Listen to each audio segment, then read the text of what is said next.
Salam Atavatan TV YouTube kanalının Atavatan haberler gepleşemizin mehriban tomoşaçylary.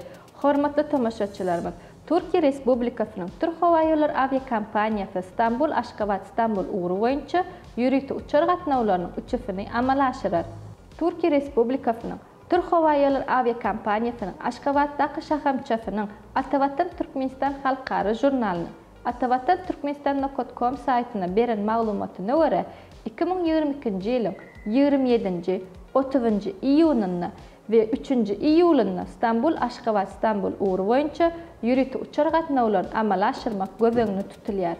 Ozal hem habar berişimiz ýaly bu aviakompaniýa 24-nji iýunyna ýagny şu gün Istanbul Türkmenbaşy İstanbul ugru boýunça ýürüýte halkary uçar gatnawyny meýilleşdirýär.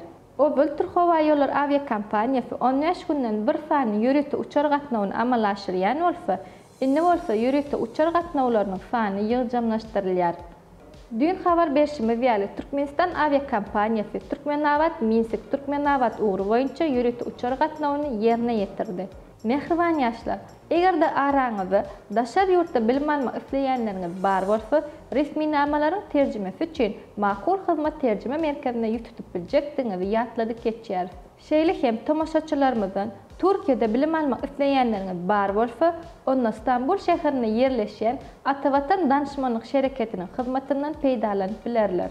Mehriban tomoşaçylarymyz, egerde siz ýurdumyz wagt bolup geçen täzeliklerden ilkinji bolup habarly bolmak isleseňiz, Atavatan TV YouTube kanalyna agza bolmak unutmaň.